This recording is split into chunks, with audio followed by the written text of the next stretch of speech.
Welcome to Spirit School, everybody. It's so wonderful to see your beautiful faces shining here on Zoom. I'm going to spend just a few minutes with you here, just giving you a bit of a rundown of what will be happening in this workshop before I hand it over fully to Dominic to run the workshop, and I'll be running the tech in the background. So I'll be managing the chat and the Zoom rooms.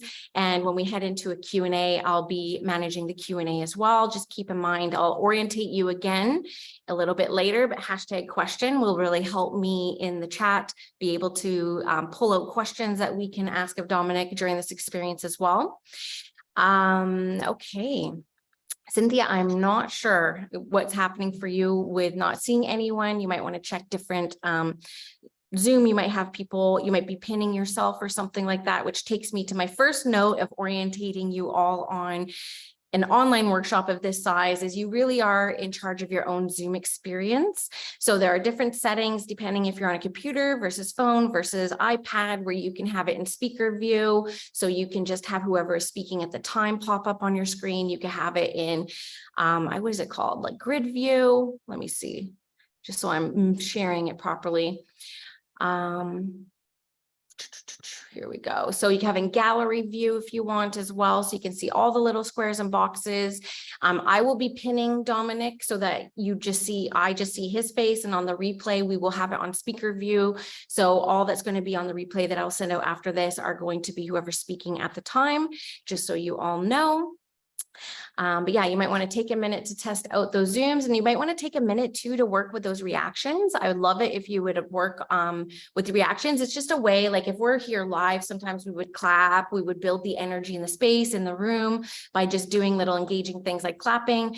In the Zoom world, we call those reactions. So you may want to test out those reactions. If you hear something that really resonates for you, really lands with you, it's a really great way to like build the energy amongst each other. Like, yes, I feel that, I resonate with that. And it's just another way to make being online a bit more engaging and interactive.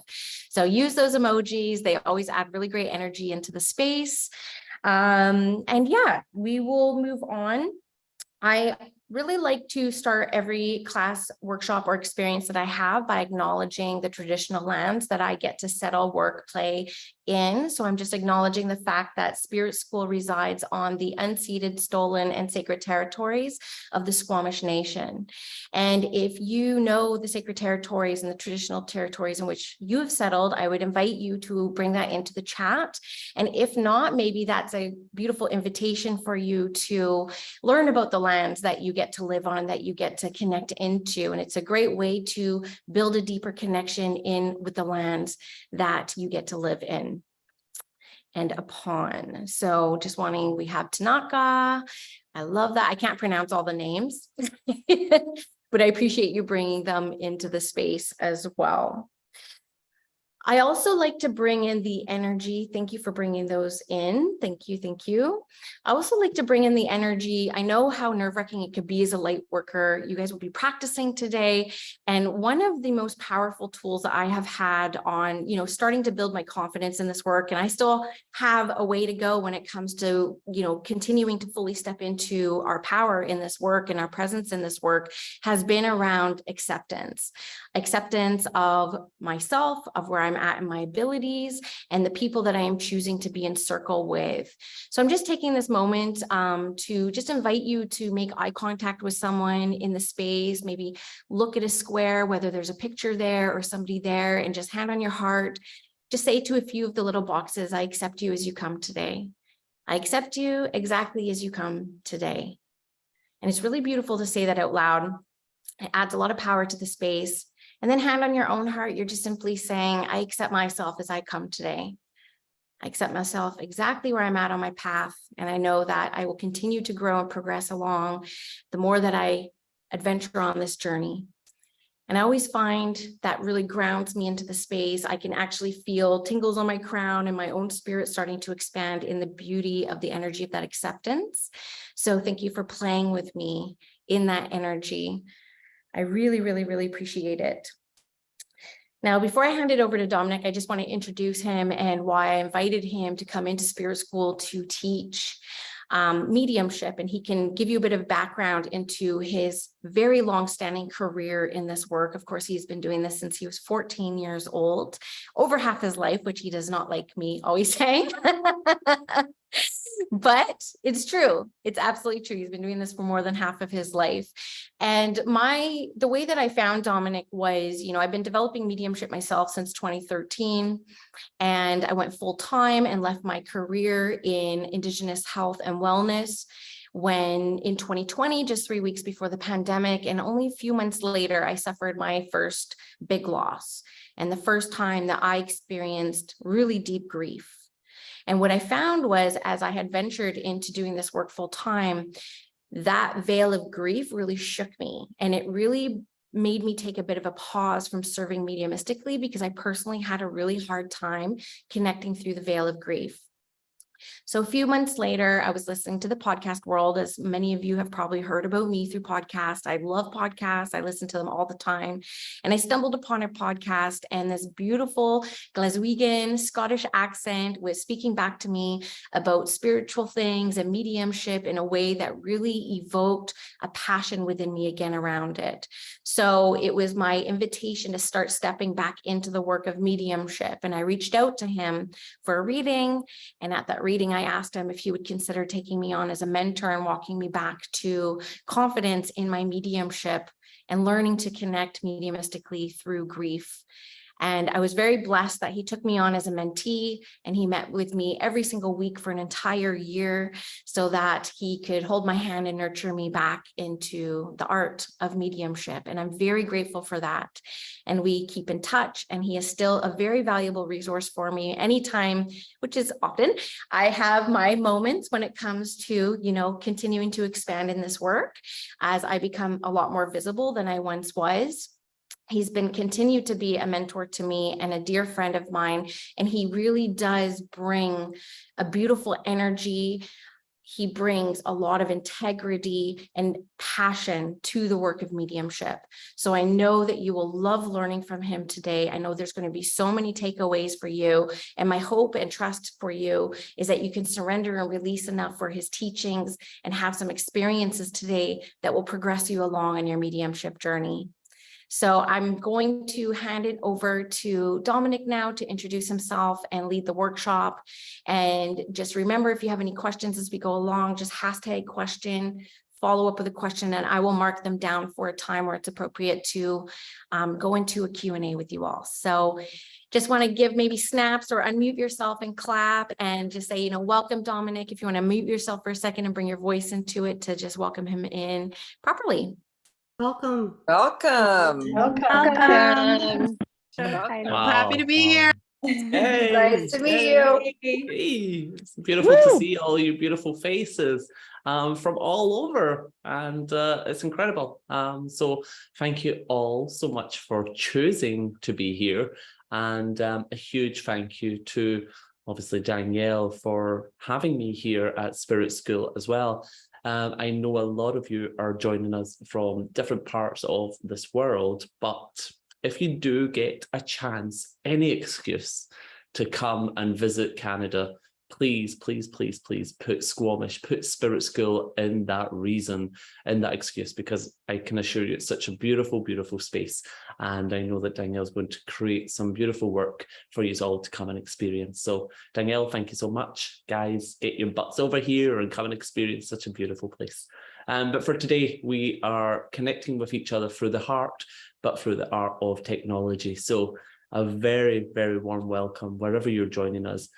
Thank you for joining us and welcome to this space. I hope each and every one of you can hear me okay. And as I get into working mode, I'm sure my language will change, and I'm sure I will slow down that little bit more for you all to understand.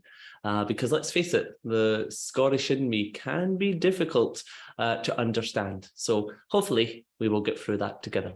But as Danielle always likes to remind me, I have been working with the spirit world since I was 14 years of age. And let me tell you, it still feels like yesterday, but I will be 32 this year.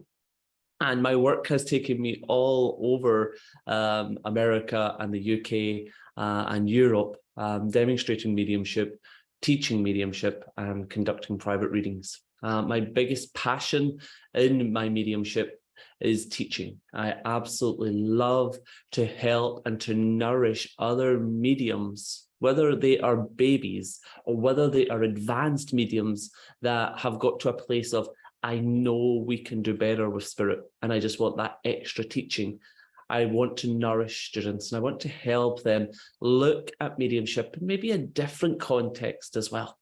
So I know that each and every one of you will have different experiences and will be in a different place in your journey. And that's something that you need to own. It is your journey, no one else's. And we get so fixated on trying to rush the journey. And one of my secrets of developing mediumship is very, very simple. And that's appreciate the adventure of your development, because you will always get to the destination. But we don't want to rush to get to the destination. We want to appreciate the adventure and appreciate the journey. So please do not try to rush it, but make sure you're having fun with it. So what is my ethics of teaching? What is my understanding? Well, my understandings are all self-taught. They're all experience that I have learned purely through working with spirit. I wasn't a medium that went to different courses or different workshops. A lot of my teaching came from building my relationship with the spirit world and putting it to use. I was explaining yesterday to Danielle that I actually get a lot of my inspiration and a lot of my techniques when in the bathroom. And I know a lot of you get things like that as well. So, let's just be human and accept that sometimes we can get weird and wonderful inspiration in the weird and wonderful ways as well. But one thing I love is I absolutely learn from my students as well. So all I can say is let's go on this journey together. Let's see where we end up. But most importantly, let's have fun along the way as well. Now, this is your experience. This is your day. It's not actually mine or Danielle's. This has been created for you. So get the most out of today as well. And like she said, if you have any questions about techniques or experiences, pop them into the chat and Danielle will take some notes of them and she will prompt me along the way. The more you interact and the more you put into today's experience, I'm sure the more you will get out of it as well. But my thing, pure and simple. That's what it's all about, keeping it simple.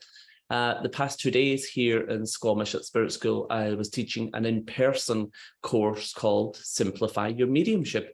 And it really does say it exactly as it says on the tin. I want to help mediums make it a lot more simple and a lot more straightforward than what it actually truly is at this moment in time. So through that, I have developed different techniques, different understandings, but most importantly, a foundation that really helps me as a medium, but also as a human being, understand what I'm doing with the spirit. And I will always throw questions to you. And these questions aren't necessarily for you to answer out loud, but for you to think about your own ethics as well. And one of those biggest things that I always ask my students is, who seeks a medium? Who chooses to go for a mediumistic reading or a mediumship experience? And for me, of all the years that I've done mediumship, 9 times out of 10, it will be someone stuck in grief. Someone who has been touched by death, like you and I, who are desperate to have some form of communication that will allow them to know that their loved ones are in fact still very much alive and still present within life here. And for me, that's then the job of the medium, is to help bridge those 2 gaps so that then the bridge can become one where the communication from the unseen world can be heard in the seen world. And mediums ourselves, we put ourselves into so much pain and stress and anxiety of needing to perform. And one thing that I have seen through the years is through mediumship, we get so fixated on evidence. Evidence, evidence, evidence. That big bad word. You know, we're always striving for something greater in mediumship, aren't we? Whether we're wanting the names, whether we want the addresses, or whether we want the code word, we as mediums feel it's never enough. And that's a good thing, but we have to start looking at mediumship in a different manner as well. Because through mediumship, we're trying to provide a communication. We're trying to provide a communication that then allows individuals to have some knowing that their loved ones are alive. So where I'm at with mediumship and the evidence base will probably be very different from what you do or what you are doing in your mediumship. Perhaps what you've already been taught, perhaps even what you are teaching yourself. And I'm not saying that my way is the best way or that my way is the only way. But what I will say is this is my way and this is how I've got to this place.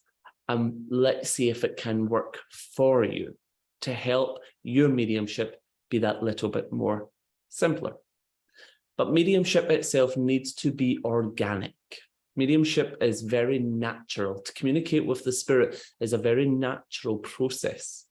But us as humans, with this thing up here that we call a brain, we make it confusing and we get in our own way. So hopefully today I will be able to kind of say to you, it's okay. Put yourself to the side, be vulnerable and throw caution to the wind and let's just see. Let's just see what the spirit can do with you as you surrender to them. So if we accept that those who seek mediums are coming to have some form of proof that there is life after death, they're coming because they're grieving, they're coming because they're at their most vulnerable point in their life. But let's be honest, a lot of them are absolutely muggles. They probably won't be spiritualists. They probably have never even heard of a medium before, nor do they even know that there's life after death. But through grief, they are seeking. So we'll call them the muggles. And as that muggle sits in front of you for the very first time and the very first experience with a medium, we have to look at the need of the sitter. We have to look at what they are truly trying to achieve from communicating with a medium. And this is where I've got to a place of realizing in my mediumship that through the communication, it's not a fact-finding mission. Mediumship shouldn't be a treasure hunt of looking for golden nuggets. That's boring. But what I do, and this is my first technique and my first tip, especially in a private reading, is I become aware of those in the spirit world who have come with the client or the sitter, and I will introduce myself to the spirit. Very simply, I will say, I'm here for you. I sit for you. Come closer. And in that moment, my awareness has started to blend with the spirit. And I may visually start to see the spirit, or I may feel the spirit with my clairsentient, or even my clairaudience. I may hear the spirit voice. However I work with the spirit, I interact with that spirit. And as I get to know that spirit that little bit, I'm building a relationship with them. Okay, so who are you? Why are you here? What do you have to say? I'm getting to know that spirit. And in that, I'm allowing myself to experience some pieces of information. For me, I want to know who the person is straight away, whether it's the client's mum, if it's her sister, her grandma, maybe even her daughter. I'm aware of a female, but I want a little bit more. So I work with the feeling of how close the spirit is coming. I work with the emotional bond. How did the spirit and the client feel in life together? I feel as I connect, this lady would be your mum. And as I connect with your mum, I would then be bringing in some form of her personality, some of her feelings, how she was in life. If you can see her, you may be able to describe her in a little piece of detail, but we need to get to know the spirit. And the easiest way that I describe this, either when I'm doing a private reading or even if I'm demonstrating mediumship, I'm introducing my sitter to my communicator. I feel this is your mum, and if this is your mum, I know she would have spent a short time in hospital before she passed. I know there would have been a need for oxygen because she makes me feel I couldn't breathe very well, and I feel she needed a mask. As I connect this little bit more with your mum, I do get the impression that she loved to teach or she worked with children, because I know that this is a conversation she wants to talk about. Would this represent your mum? And what I always say to my students is, less is more. We don't want to have a huge story until we truly know the character in the story. And at this moment, it's the mum. So I always say to students, simply simplify it by getting 4 or 5 pieces of specific detail from the spirit communicator in that first moment. And if we stick with 4 or 5, then we can take that moment to be specific and validate it. Now, that's another thing that we will be talking about today, is validation. Validation is so important in mediumship that we don't even realize. But let's not rush ahead first. Let's keep with mum and see what else she can take. So as we go through this and the client is sitting and you're able to, as a stranger, give information about her mum. So we've got our 5 pieces and we've validated those 5 pieces. That's when you, as a medium, should give yourself the, now I can relax. Because I believe in that brief moment at the beginning, that's when you have been able to prove your communication. That's when that evidence has been enough for that client to say, absolutely, that is my mum. Yes, my mum was a teacher. That's when you should say to yourself, I don't need to prove her anymore. And if we tangibly look at it, this is when I believe the medium and the spirit come together and become one. We start off as medium and spirit having an awareness of each other, but we are not in interaction with each other. But the moment as a medium, you start to interact in that awareness, that spirit then starts to interact with you, which then allows them to come closer. And when the spirit and the medium meet in that beautiful place that we call the middle, and then we start to have that interaction, and then you deliver information to the client for the client to go, absolutely, that is my mum. That's when it goes, boom. That's when we've got it. And that's when we could say we've got that link. So do we really need to go for more evidence to prove who we're in communication with if the client has already accepted, yes, that is my mum? And the reason why I use 4 or 5 pieces is because many times I see mediums will maybe give 15 or 20 statements and they may not go back and validate them all, or by the time they've gave 6 pieces, the client is then thinking, well, actually, it could be my mum, or it could also sound like my grandma, to be fair, because grandma had issues with her lungs as well, but she didn't work with kids, but she had children and looked after grandchildren. So because we've brought in lots more information, the client's mind then starts to go thinking about who else it could be. And I always believe that it's not the client's job to think about who it is. It's the medium's job to provide specific detail for the client to know who it is. Make sense? Good. So as we move forward in a private reading, in the first, let's maybe say 5-7 minutes of communicating with the spirit, we've provided enough evidence that the client knows. That then allows you as a medium the luxury to unfold the communication into conversation. And in a conversation, conversations happen so naturally, like you yourself just having a conversation with friends or family. They happen naturally. But through mediumship, we then should interact with the spirit as well. What would you like to say to your daughter? She knows it's you. Come closer.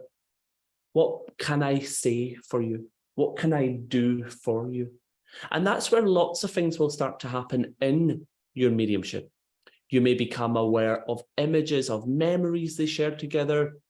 You may become aware of words or feelings or sensations.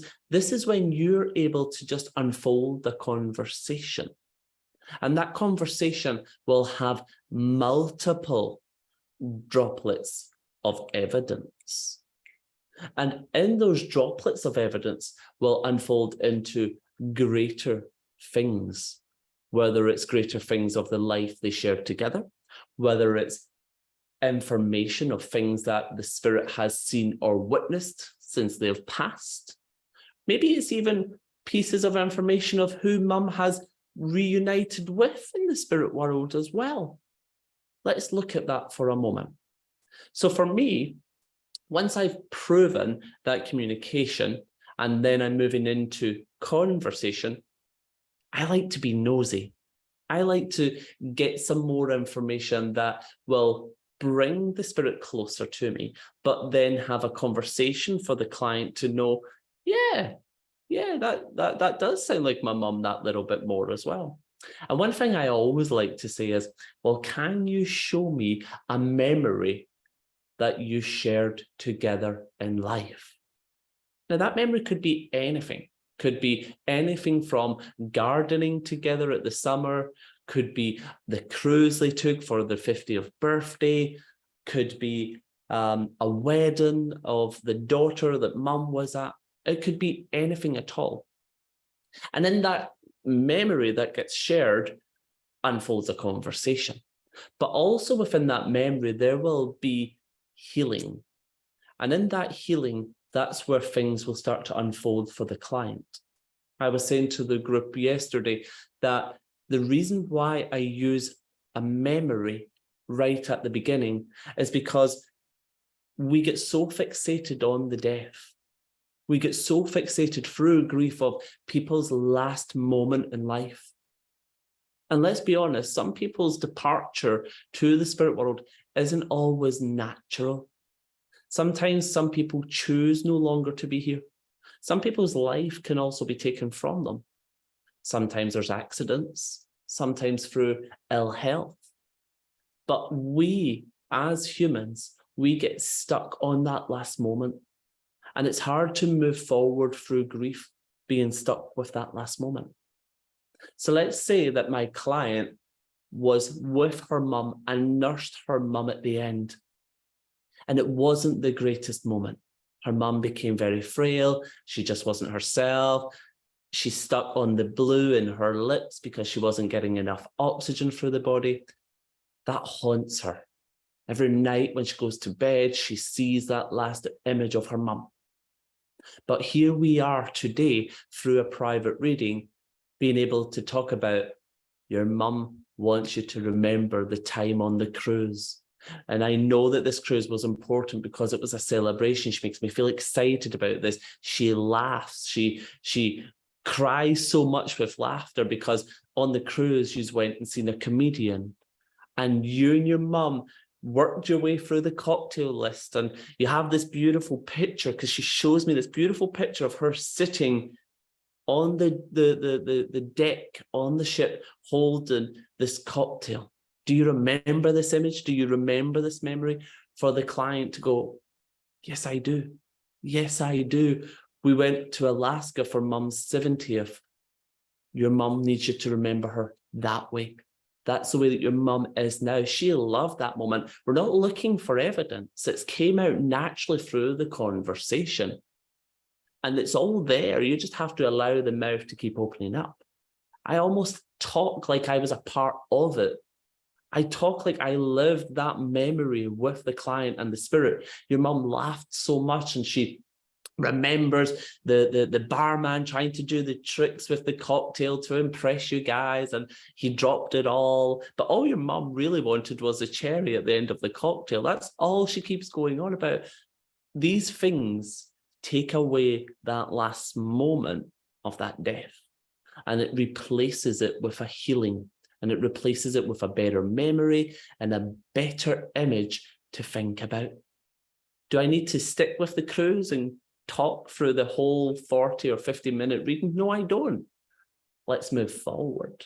What else would she want to say? What else will she talk about? This is where the medium needs to be interacting with the spirit. Thank you for sharing that memory with me. What else would you like to talk about? Then I, nosily, will say, well, if you walk with your daughter, if you are still here, alive with your daughter, can you show me something? Can you tell me something that has happened in their life since you have passed? Now, that can be anything at all. Absolutely anything. But I use this technique because it gives that remnants of, wow, how did that boy from Scotland know that I planted sunflowers for my mum? How did he know that?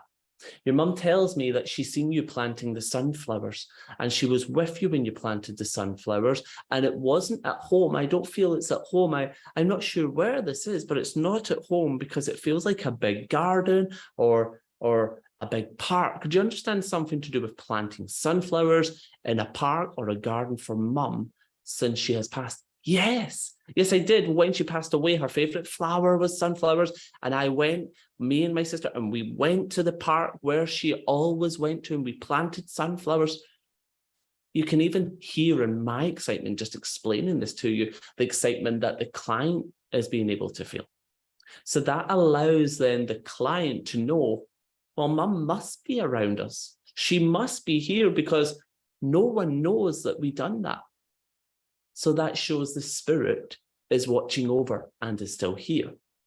That, for me, ladies and gentlemen, that's where proof of life after death truly is when spirit can provide evidence of things that have happened since they crossed over. Because it really proves that they are here. It proves that they're still around and interacting. So for me, going from replacing the memory to then bringing something in that's factual here in life at now. You know, I've had spirit talk about people they're watching over. She tells me she's watching over your sister. As I say this to you, I become aware that your sister is pregnant, or she's just had a baby. Yes, she has. Please let her know that mum is a part of this. Your mum is being a grandmother from spirit, and that your mum is super excited. Did she have a girl? Because I feel she talks about the baby girl. Yes, she did. That in itself is evidential proof that I didn't go looking for. Spirit came and gave to me. And again, that's where I stress it's not a fact-finding mission. It's a conversation that has beautiful, beautiful evidence throughout. So when we are able to give these beautiful pieces of life here in the now, that then helps the client leave knowing that, in fact, their loved one is walking through this life with them, maybe just ever so gently. And it helps the muggle move forward with that knowing. That seed has been planted, that there is more than just death. And then the thing that we all get so fixated on, and it starts with the letter M. I wonder if you know what that word is. The message. Isn't it sad that in mediumship, we sum someone's loved one up with a message? What's the message? Does she have a message for me? And I always say to my students, do not get fixated on the message, because through the conversation, there will be lots of messages as well. So as we come towards the end of the reading, we can then surrender to the spirit, or in some cases, spirits. Do you have any final words? Would there be anything you want to say to your daughter as we finish up? And that's where you could maybe sum it all up by, now remember, as you go back home and you see that photograph of your mum on that cruise ship, remember that's the way she presents herself now. Not that last moment in hospital, but as she sat on that chair, on that deck, on that cruise ship with that, it looks to me like a pink thing, maybe like a daiquiri or something, but I just keep saying, this is how she wants you to remember her, and spread that to her friends and her family as well, so that they can treasure that moment. And remember, let your sister know that your mum is so proud of the mother that she is. And she's super excited to be grandma from spirit. So what you're doing, bringing it together, is helping reinforce that conversation for then that client to leave. And I guarantee you, if you use a process like that, your mediumship will unfold naturally. You will not need to be fixated on looking for evidence and looking for information that makes you look good. And through, maybe 30 minutes, if you do 30-minute readings, or in my case, 1 hour, there is so much information that will unfold naturally, that will have so much power as you move forward. So as our first technique and as our first experience, I'm going to have Danielle prepare for to put you into groups. And what I want you to do in your pair, in your own room that we will put you guys in, I want you just to, as I'm saying this to you just now, just prepare yourself for a moment. Go into your heart and set your intention and invite spirit to come close to you to work. I want you to prepare yourself naturally for what you do naturally, whether you feel you do it greatly or whether, like I said earlier, you feel you're a baby. Just surrender in this space and prepare yourself to work. Let's take a moment of silence to you.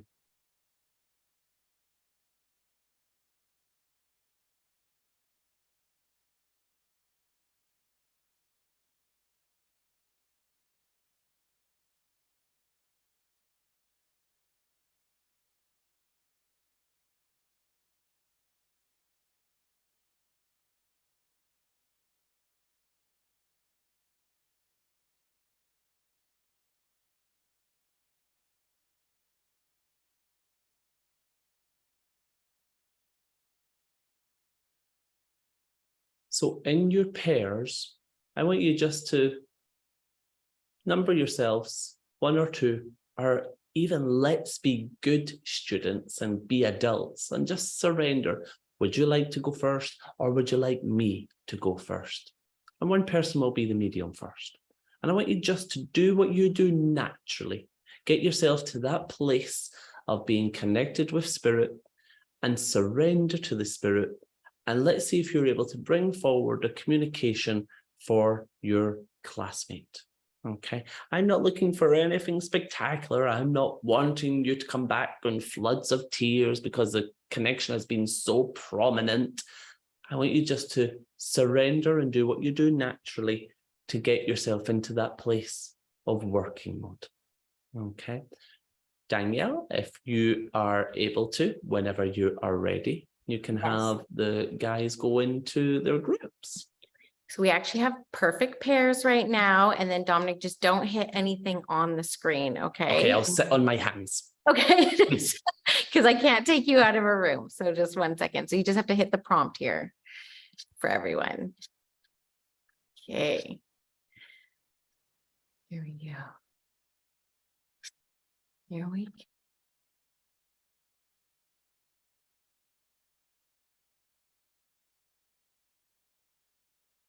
So we will give everyone at least 7 minutes each. So when you're finished, just rotate over to the partner.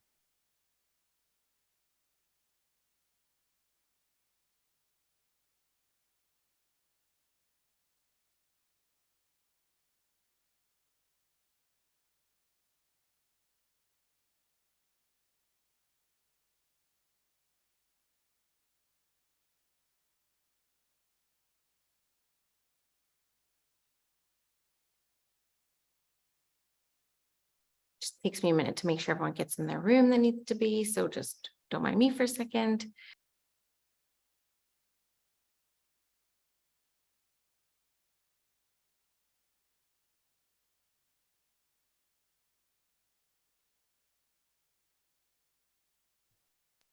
Everyone who's stuck here in Zoom purgatory, if you guys can hit that so your sitter's not waiting too long so that they can have a chance to practice, that would be great.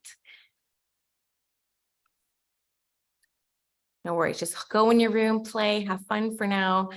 And we will hit you back after. I'm sure that you'll be partnered with someone who's done this a little bit before, but we want to make sure everyone has a chance to practice, and they can't practice if you don't go in the room. Sitters are worth their weight in gold. Yes, they are indeed. And that's where you all get to practice and have that moment to play with spirit. Okay, so give me a second here. Okay, I need everyone to stop leaving the Zoom rooms. This is the stressful part about it. Okay, what room is that? 19.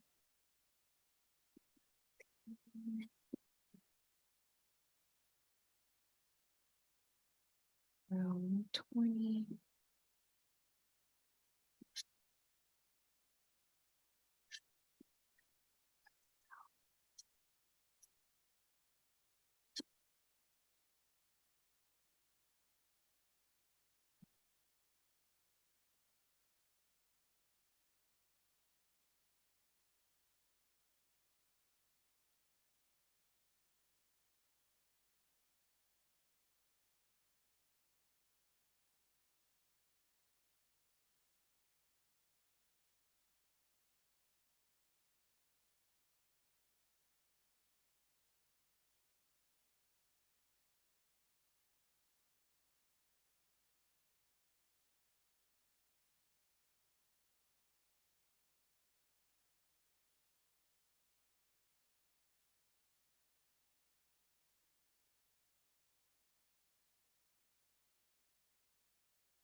Delia, I'm putting you in a room where somebody had indicated, okay.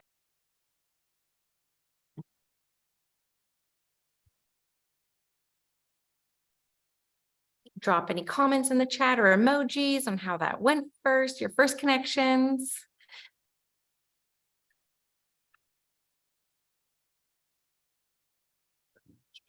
Speaker. Peyton says, beautiful experience. Thank you, Peyton. I can't wait for you to meet Dominic Peyton. You two would get along so well. Peyton's a very good client of mine, good friend. Awesome. Everyone's all coming back, all the smiling faces. Smiles are good, right? Yes, I would say smiles are good. Peyton said he had a reading with you last year. I forgot about Oh, that. there you go. Small world.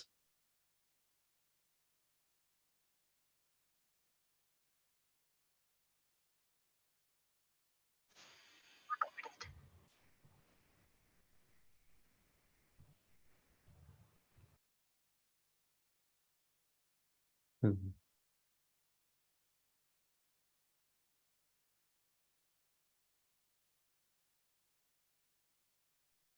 Jenna says, that was fun.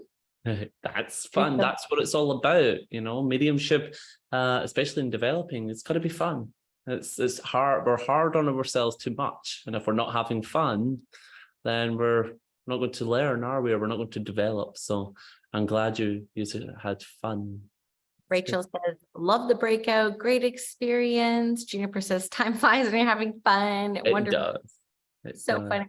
Amazing. Awesome. The best. Perfect. Thanks for your love and comments, friends. Fabulous.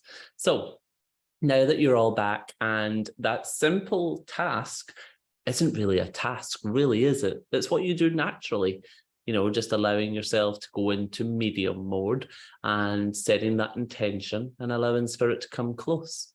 I know some of you may be very new to this And it's not a foundation course, but Danielle does have an initiation class and a foundation class that if you are really interested in, developing your mediumship and starting to build on the foundation, I'm sure she'll be able to post some information about that. But just being present and just listening to the lectures as well will help you, maybe go into the initiation or your beginning circles or workshops with a deeper understanding. So it's still beneficial to you. And even going into breakout rooms, just let your client work for you or your classmate work for you. And if you feel you want to throw caution to the wind, then you can. So sit back, relax, and just have fun. So in that process, you were just doing what you do naturally. Now, someone has asked or said, what do you do if in your 5 pieces, only 3 pieces are accepted? Well, if the 3 pieces are accepted, still interact with the spirit and bring them closer, but surrender back to the spirit. Well, what does this mean? What am I getting wrong? So if you don't understand the connection to, let's maybe say, for instance, 2 daughters, she makes me feel she had 2 daughters, throw it back and see what the spirit world will come back with, but don't dwell on it. Move forward and say, well, let me just hold that for a moment. But if I am with your mum and you understand that she needed oxygen because there was problems with the breathing, she did spend a short time in hospital, and that you were with mum when she passed. If you understand that information, it does feel good to me. So I'm going to keep moving forward. And again, you can ask for other pieces or ask if there's other things, but don't get fixated on it. If it's relevant, they will bring it back to you. If it's not relevant, just surrender and say, let's keep moving forward. The worst thing we can do in our mediumship is sit with information. If we sit with information, what we will then start to do is create about the piece of information. And we don't want to be creating, do we? We want to be receiving. And there's a difference. So in a private reading, you've got the luxury of time to explore. You can explore and allow spirit to come close and give you other pieces. So the reason why I say 5 pieces, because if 2 pieces aren't able to be validated in your 5, it's better than giving 10 pieces and 5 not being validated and 5 being validated. You see, so stick with that process. And the more you work with that process, the clearer it will become and the easier it will become. Okay, so sometimes spirit can be so close and so spot on with you that sometimes you're able to identify the client in just 3 pieces. And that's okay, because the moment, remember, like I said earlier, the moment that your client goes, absolutely, yes, that is my mum, then that gives you that permission to, okay, now I don't need to try. I don't need to try to prove her because, well, she knows it's her mum. So there's nothing more needing to be proved. It's then heading into communication, then into conversation. Okay, so that's where I've realized it could be so much easier and simple by not putting myself under that pressure of evidence, evidence, evidence, evidence, evidence, evidence, evidence. You see? And I got to this place of experiencing that, well, if I'm just giving evidence, evidence, evidence, evidence, and then at the end of the reading saying, well, thank you very much. Thanks for coming. And that's $500, please. What is actually the client leaving with if they're just getting evidence, evidence, evidence, evidence, evidence? Are they getting healing? Are they getting evidence or validation that their loved ones are still alive or still with us? Because if we are just evidence, evidence, evidence, evidence on the spirit's life, all we're actually doing is giving information that they once existed. We're not actually giving evidence that their life still exists. So I'm aware of your mum in the spirit world. I know that she would have had issues with her lungs. She would have needed oxygen.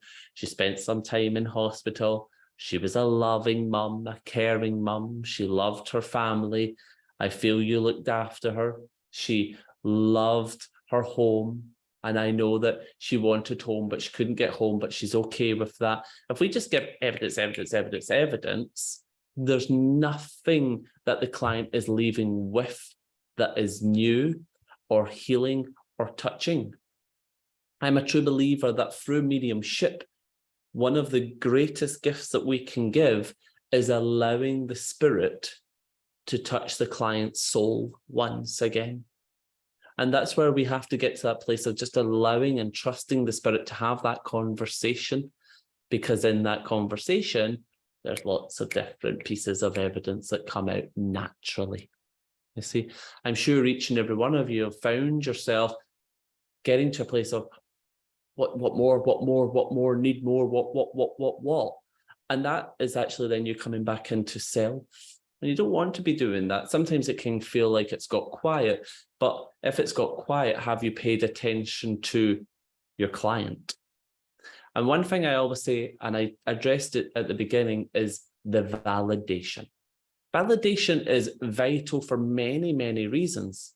But for me, it's vital for you as a medium to be validated with the information that you are receiving about a stranger.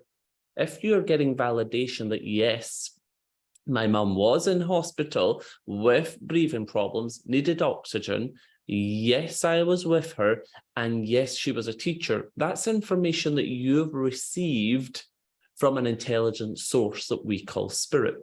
So if you're getting that information validated to you by the sitter who is a stranger, surely that's got to give you some confidence that you're not crazy and that you're actually receiving information mediumistically. And the more that you practice that process and the more that you allow yourself to practice mediumship with strangers and get validation, it builds your confidence. I truly, truly believe a really good medium will need good confidence. They'll need to believe in what they are doing, but also believe in themselves.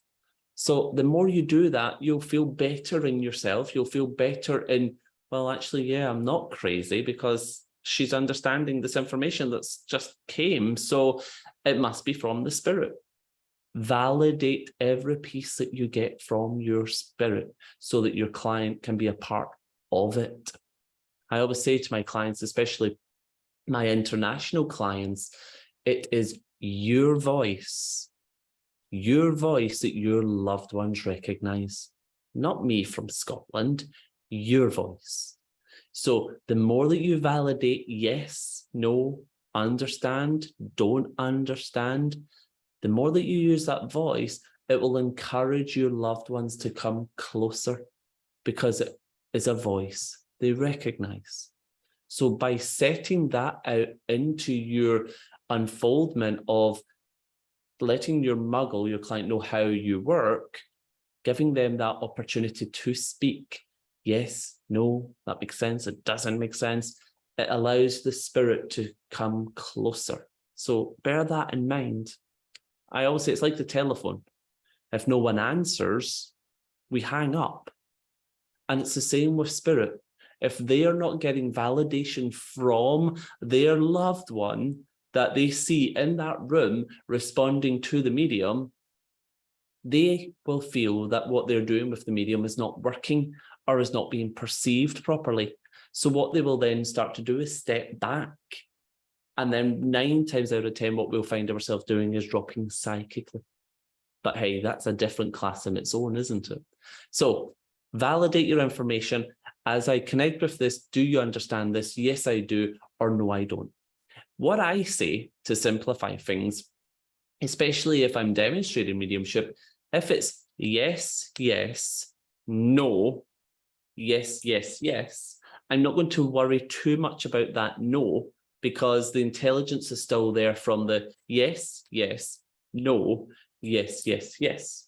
So either that no is, number one, I, the medium, are not perceiving the information correctly, or 2, the client just cannot replace it at that moment in time.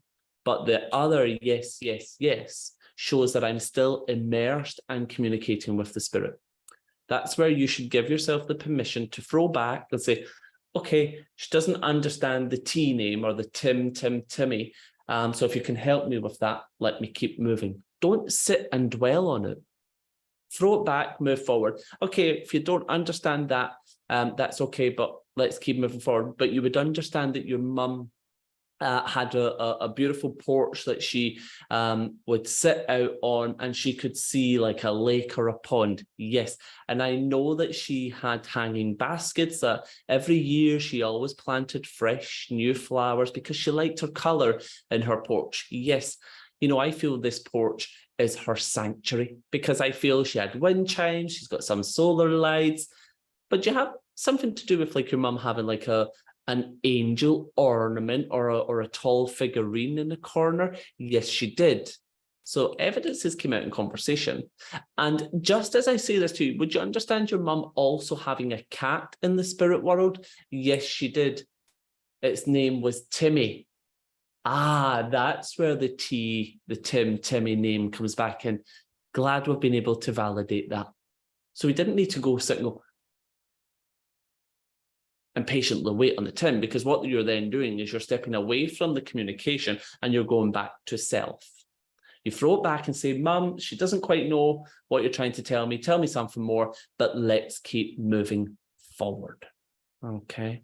So what I would like us to do is this time, I want you to go into your connection with your fellow student, into your breakout room. You're going to be working with someone different, so don't get a shock when you go in at someone new. And I want you to use my process. I want you to ask Spirit to come forward for your client, gain 4 or 5 pieces of information, introduce that information to your sitter, get it validated. Once it's validated, invite the Spirit forward more and have a conversation. Maybe ask if there's a shared memory they could share with you. Ask if there's something that they have witnessed since they have passed. This is an opportunity for you to try this process to see if it works. And remember, if it's no, don't dwell on it. Throw it back to the Spirit. Keep moving forward. When it goes yes, yes, no, no, no, no, no, yes, we probably came away from the connection, or we've came away from the Spirit. And that's where we have to surrender and say, it's not really working, sorry. But if it goes yes, yes, no, yes, yes, yes, you're still intelligently with Spirit. If it's yes, yes, no, no, no, yes, no, no, yes, no, no, no, something's not right. And as a medium, you will develop techniques on feeling that, do I go back? Is there a fresh connection? Or am I just not working as a medium the way I need to properly for this client? Plain and simple. Okay. So, Miss Danielle, whilst you prepare the rooms, I'm just going to quickly see if anyone has any questions on this technique or on this that we have spoke about so far. If you have, you can unmute yourself while Danielle is working with the rooms. I have my rooms ready, but I do see Tiffany and Diane have unmuted, so I don't want to, or Diane, do you have a question, friend? I do. I've been working as an evidential medium for so long that it's hard for me to get that conversation going, which is why I'm here. But I get frustrated with myself, like, and I almost pop myself out, or I don't know if I'm saying it right, but you might know what I'm talking about. I'm a boring medium. Hey, so am I, you know. But what I would say to you, Diane, is in your mediumship, what are you doing with your spirit? And also, what are you doing with the client? So just making sure that you're allowing your client to be a part of the experience, like I said, validating and, you know, letting them briefly, not much, but just briefly give that voice and give you that indication that, yeah, this is right, this is good, or this makes sense. But again, maybe because you've been doing it so long that you are forgetting the spirit as well, because so naturally you feel you're in that mode that you're forgetting the spirit.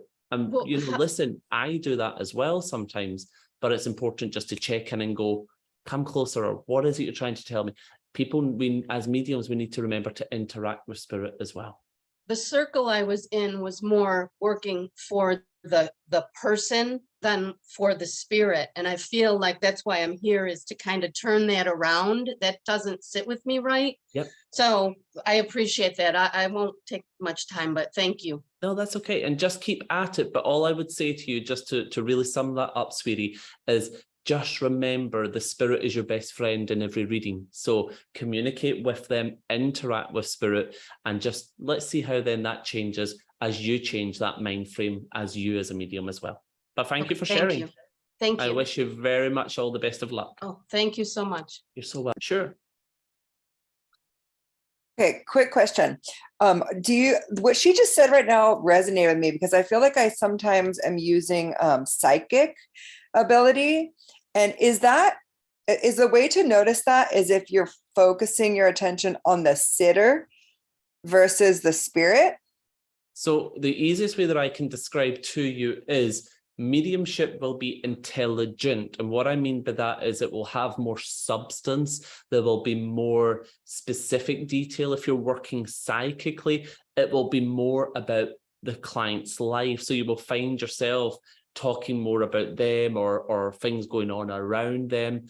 If you're working mediumistically, get your connection, get the spirit validated from the client, and then trust that it's coming then from intelligent source. So for example, if you are saying, your mum makes me feel that she loved singing, yes, she did. She actually makes me feel she performed singing, yes, she did. On stage or in musicals, yes, she did. It would intelligently keep going. If you're picking things up psychically, your mum likes singing, nothing else would come from it. It wouldn't come with an intelligent communication. Does that make sense? Yeah, kind of. I mean, I'm still trying to discern these two things, because I feel like I'm getting it mediumistically, but I do notice like my attention shifts from, like, the triangle. Yep. So I feel like, is there something in that shifting attention that is indicative of something? Yeah, but again, like I says to Diane as well, the more that you interact with spirit will keep them by your side as well. So rather than coming away and shift, you're being present still by the spirit as well. For me, again, when I'm demonstrating or when I'm even private readings, and I know that your mum talks about watching over your daughter, I know she's going through school or choosing a new college, I'm becoming aware of my hand gesture. So even the way that I'm pointing at mum tells me she's looking over your daughter, she's watching this change. Whereas if I'm going, I feel there's a change with your daughter, I feel she's going into a new school or choosing college, it's came from a higher source to psychic source. So again, pay attention to things like that as well, but always remember your terminology. When we're doing mediumistically, there should be a place where we're going, she makes me aware, she tells me this, rather than you becoming aware. I'm aware your daughter's going into new school, or I'm aware that your daughter's got a new college to choose. Whereas your mum tells me, your mum makes me aware, your mum shows me. That's how I can see where students are working mediumistically, or if they're connecting psychically as well. Okay, thank you. Okay, sweetie. Keep going, just keep at it, but always remember, keep spirit by your side, and just trust they'll take care of that. Good. So come back. Let us know as you're coming back, either through emojis or chat comments, how your sessions just went, your 7-minute sessions. That's good.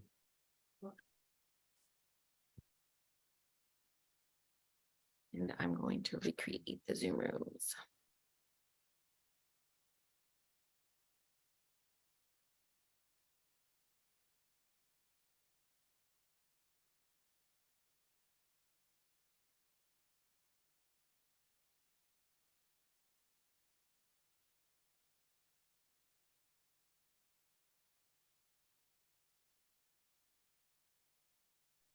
You always know they're having a good time when you have to force them back. When they're slow coming. At least they're having fun.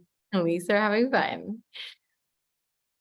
Awesome. So if you're coming back, if you want to give any words on how you're feeling after those latest connections, helps keep the energy big in the space. Let us know. And I apologize if you got the same partner. I did hit recreate room, but I don't think I recreated it for everyone. So I apologize for that.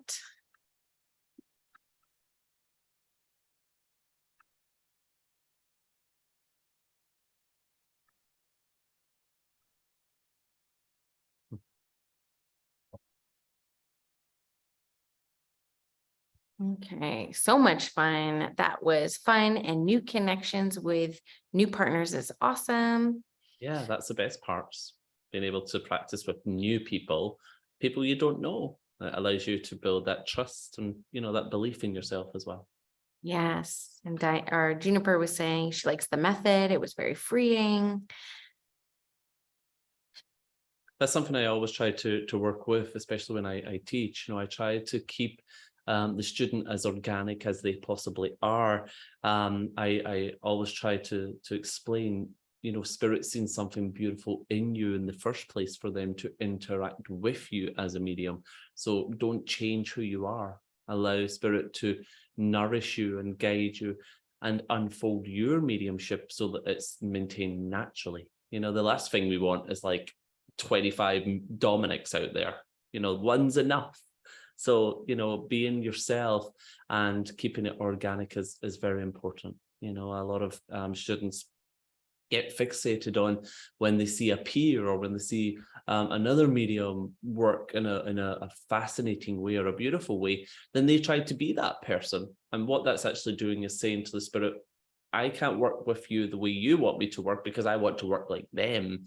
And then that's restricting the spirit as well, because they may have something more special for you to work with than what you've seen with the other medium, you know. And that's why I always say mediumship should be organic. It should be natural. Just be you, be free. And all you really need to do is show up. That's all you really need to do. So I hope you enjoyed that process that we've done there.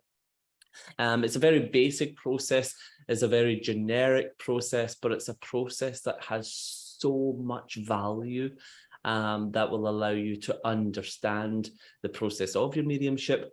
But again, remember who the person is you're working for. The person that you are working for is someone who is deep in grief, who doesn't care about all the sparkly code words or the fancy golden nuggets. They just need some form of communication that will allow them to know their loved ones are alive. And that's where you've got your beautiful evidence that will come in a conversation. Okay. Yes, we need evidence. We can't get away from that. We need evidence to prove who we are communicating with. But we don't need that whole 50 minutes reading all about proof of who it is. You don't need to tell a wife that her husband had brown hair and beautiful sparkly blue eyes and he was 6'2" and he liked to wear Nike all the time. You don't, that's not needed.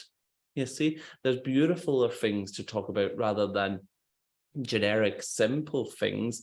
Yes, it could have value, but does a wife really need to be reminded of what her husband looked like?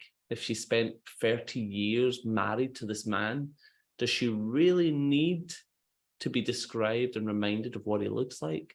No. But if you can get something beautiful, like he owned his own boat shop or bait and boat shop down by the ocean, that's beautiful evidence that she's like, holy cow, there's no way the boy from Scotland could have known that. And then you could unfold the conversation. You see, so it's about you realizing what your evidence is as well, because what's evidential to you may not be evidential to me, and vice versa.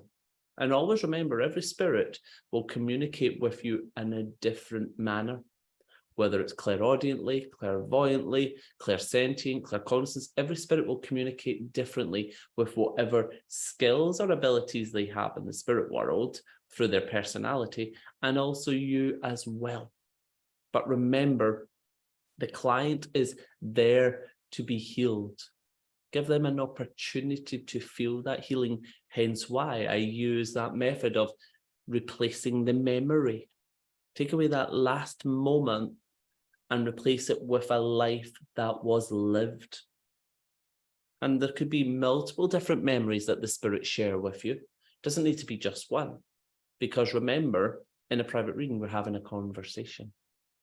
Even when I'm demonstrating mediumship, I try to describe when you're demonstrating, it's like receiving a postcard from spirit. When you go on vacation, you don't send a postcard back home with the aircraft was late. And then when we got on the aircraft, they gave us peanuts. And then the flight took 4 hours and 30 minutes and the captain's name was Jonathan. And when we arrived in Miami, it was raining. And then they lost our luggage. But when we got onto the coach to get to the hotel, the coach broke down. So we were waiting. You don't go into all that detail. You highlight the highlights. We got there a little bit late, but the first day was wonderful. The sun was out. We spent the first day by the pool because we were tired, had a few cocktails. And then the next day on Tuesday, we went to this market and I bought new sneakers. And, you know, you're then expressing different highlights. So when you're demonstrating mediumship, it's a postcard. It's a gentle hello from spirit. It's not all about evidence, evidence, evidence, evidence, evidence, evidence, evidence. Please know she's with you. She loves you. Goodbye. In a private reading, you have the luxury of giving a letter to your loved one.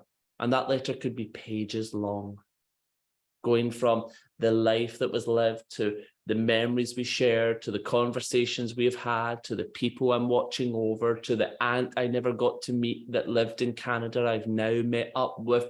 I now watch over you. I watch over my new granddaughter whose name is Lily, named after me. So in a letter, there's so much room for information. So don't put yourself under too much pressure when you're demonstrating, trying to get so much. Use the 5 Ps. Get 4 or 5 pieces of information from the spirit communicator, then unfold the story.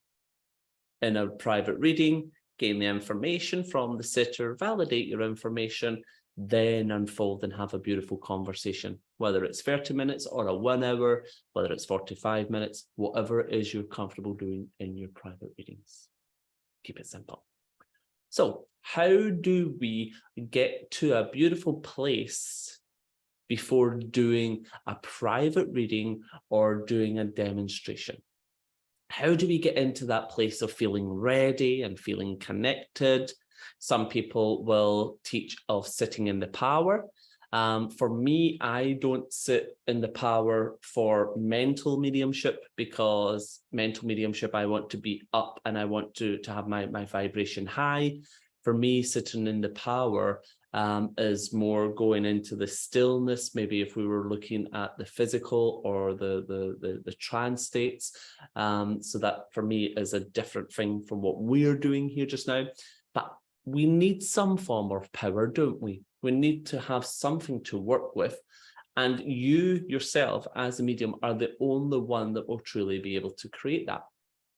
And that for me is a mixture of things of how to create. Number 1, intention. Number 2, your mental capacity and how you're feeling in that moment. But if I was going to be doing some private readings, let's say I had a day of back-to-back private readings, and before any of my clients come, I will go into my office or into my room and I'll have my pen and paper set out, my notepad, my cards. I'll get my room ready and I'll choose where I'm going to sit. And then I will play music. And a lot of my music is like sing-along music from Dolly Parton to Celine Dion, or sometimes I'll even put on the Lion King soundtrack. Whatever's going to make me like, I want to be up there. I want my energy going. I want my space to be created with a beautiful energy. I want my spirit, my vibration way up, like, yes, this is going to be good. This is going to be exciting. And then 5 minutes before my client arrives, my assistant will tell me, your first client's here. Obviously, the music will then go off. I will then very quickly go into my heart, set my intention, and very, very simply, I will say a little prayer. Now, I'm not going to tell you my prayer because that prayer will change every day, And the prayer needs to be something that comes personal from you. Just set your intention. Spirit, please come forward. I ask that you come and work with me very clear. Allow me to see clear. Allow me to hear clear. And allow me to feel clear. Then put in your intention or your needs, your desires. For me, when I was much younger, allow me to hear names. Allow me to hear your voice. Allow me to see streets. So I started to ask Spirit what I wanted to receive. Am I able to do this? Am I able to do that? Can we as a team work to that place? And I always stress to my students, the medium needs to build a relationship with Spirit. Okay, so for me, I'm creating a beautiful space with the music. I'm getting myself into that excitement space. Am I thinking about my mediumship or my readings or thinking about any spirit? No, I am not. I don't want to be thinking about it. I don't want to be reaching for it, because what I will do is start to create. I will create information that I am then going to presume as came from Spirit. I'm then going to create a nerve of like, oh, can I do this? I don't know if I can do this. What's going on? What if I don't do well? So I'm not thinking about it. I'm singing 9 till 5 by Dolly Parton, screaming, blaring it out. Then the moment that my client sits in front of me, hey, how are you doing? I'm Dominic. Have you ever had a reading before with a medium? This is what I hope to achieve with you. This is how I work. I'm becoming aware of Spirit now, and I feel this is your mum. You see, so I'm then allowing it to move naturally. So that's how I simplify it. A lot of my students will say to me, should I be meditating? Personally, in all my years, I've never meditated when communicating with Spirit, because again, for me, meditation is mind, body, and soul, not mind, body, and spirit. And again, that's just my technique, is how I work. I want my vibration up there. I want excitement. I want a beautiful, beautiful energy for Spirit to use to come and interact with me as a medium. So I use that simple technique to simply help me get to my mediumship mode very quick and very simple. Kind of easy. Danielle, do you have anything that you do to prepare yourself before you do any readings? Yeah, so much like the commenter asked, I was taught to sit in the power before, but again, that really does slow my senses and brings me too much to my embodiment. So I started listening to the Greatest Showman soundtrack. That movie changed my life. Quit my job 3 weeks after I watched it. So it was just such a life affirming movie for me. So getting into that soundtrack really does make me feel filled with life, like life force. So I do what I can to fill my energy with like life force and expand myself. And I have condensed my prep time from early days, a week prep, literally how I would change my life. It was very exhausting to just prepping about 30 to 40 minutes before. And I also like to use prayer and attention. Sometimes when, I do love to work in my clairsentience, but as a busy mom with 2 young kids, sometimes I'm really exhausted. So that's my opportunity to ask the world of Spirit to work with me, maybe more clairaudiently or visually. And then just leaning over trust into them, like trusting that they know how best to work through me that day. And yeah, that's pretty much it. And grabbing a glass of water and a couple nervous peas before I go. I'm one of those people that's literally running to the bathroom 90 seconds before the session starts. But that's typically how I prep before my sessions. Yeah. And again, I think for me personally as a medium, I try to keep it simple and keep it real. So, I'm just trying to still be that human that Dominic is. And again, that's what maybe my downfall is sometimes with Spirit as well, is I don't look at them as a spirit or an energy. I'm still looking at this woman as the mum. So in my mind, she's still human. Has she had to go and do anything fancy to come and communicate with me as a medium, to communicate with her daughter? I personally don't think so. So I'm trying to keep that natural process of, if she's came with her daughter and I'm sensitive enough to become aware of her, then I'll be able to interact with her, you see? So for me, I just try to move that shift very naturally. So the next time that maybe you're going to be doing readings or going to a class, or I don't know, maybe even demonstrating, change it. Get some music on that makes you happy, makes you want to sing, makes you want to, get up. I want you to think about when you're at a party or an event and you're sitting there and everyone's having a good old time, but no one's up dancing yet. And then that one song comes on that makes your feet start tapping, makes you, and you find yourself gravitating to the dance floor very naturally, and you're having a rare old time.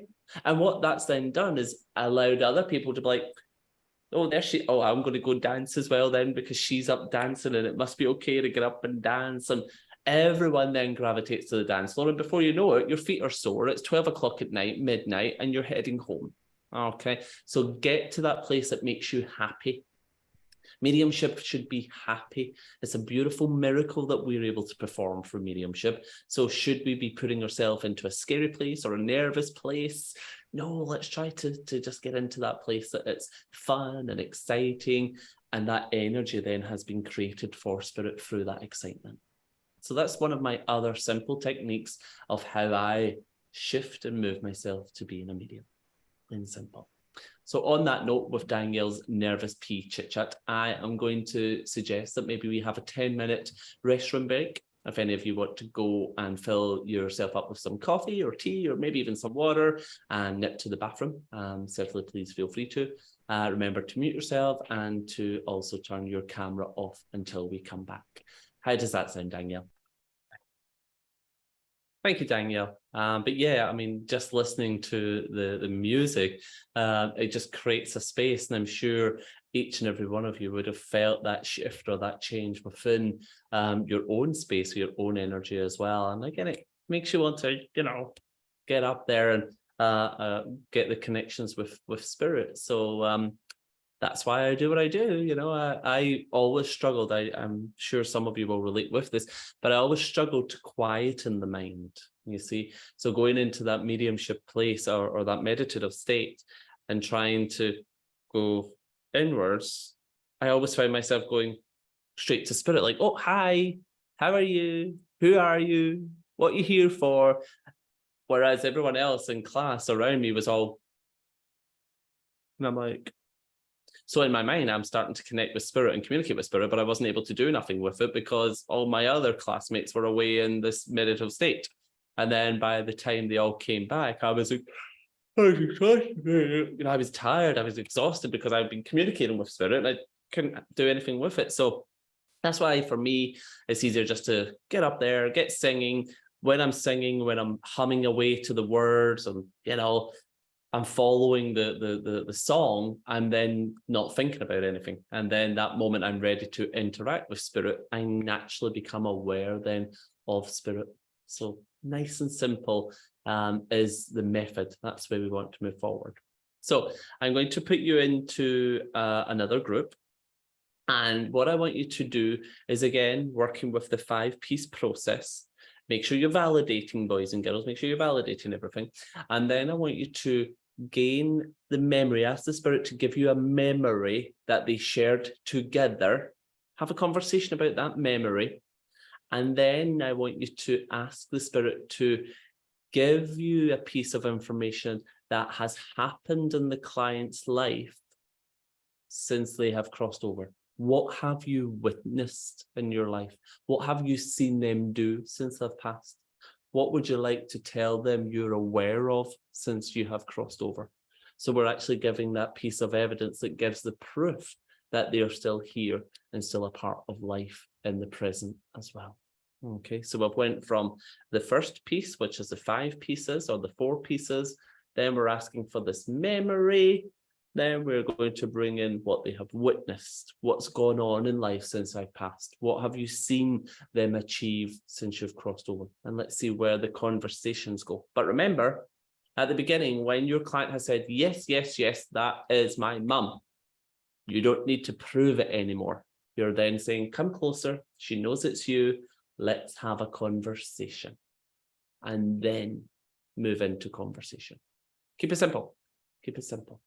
Miss Danielle, how are we doing before?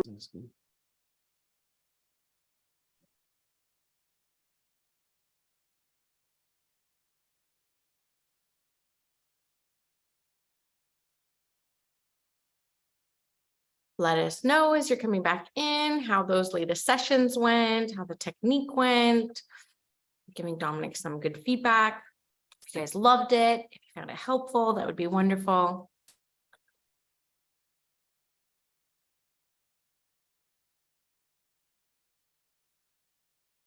Sharon, who was here yesterday with us, said it was great. You remember Sharon? Yep, we had so much fun. Beautiful group, such a beautiful group, and beautiful space. So we created a beautiful class. Lots of had yesterday was a bit over. Day. Everyone was crying. It was a great day. Yeah, it was a lovely experience. It's great how even just in 2 days together in a group, you can build like almost a retreat like connection and experience. It's lovely. Well, that's what you're creating here, really, isn't it? Is obviously bringing people to come together and immerse themselves. You know, we were working 10 o'clock till 5 sometimes, weren't we? So, you know, bringing that closeness and allowing people to immerse themselves in communication. That's one of my things, especially as a teacher. I always say to students, you have to exercise your mediumship. I stress it all the time. If you're going to maybe take a class 6 weeks and then do nothing with it, and then maybe go back into another class, maybe 6 months later or a year later, you're not going to really progress because you're not worked with your spirit, you've not exercised the muscle, and you became a little bit stale and rusty. So you have to exercise it. People always say to me, how can I exercise more or where can I practice more? And again, everything's going to be different. Personally, when I was a teenager, I sat in a local spiritualist church circle under a mentor 3 nights a week. 3 nights a week to build my relationship and my strength and my foundation and my structure with spirit. And then I started working professionally at 16. So you have to find somewhere where you feel you can practice in a space, whether it's a circle or a group or a weekly class where people meet either online or in person. Find somewhere where you can explore and work with spirit regularly. You see, so you've got to exercise those muscles so that you can build that strength and that closeness with spirit, but also what then comes in whilst doing those experiences is, like I spoke about at the beginning, the confidence, the trust. The confidence and the trust in your ability with the spirit world is very, very important. Now, I know someone had asked, what do you do if at the beginning you become aware of 1 or 2 or even 3 multiple spirits simultaneously at the same time? I'm a true believer that for every 1 person alive, there will be at least 2 people. So if someone's coming for a reading and maybe the daughter is coming to communicate with the mum, but the mum is also in the spirit world with her own mother, the grandmother, and her father, the grandfather, and maybe an uncle. That doesn't mean that those spirits are coming to communicate as well, but they are there supporting and helping create that sacred space for the mother, we would call the main communicator. But it's important as a medium to express what you're becoming aware of to your sitter. And one of the things to always remember is your sitter does not hear what you hear, does not see what you see, and does not feel what you feel. So allow them to be aware of it.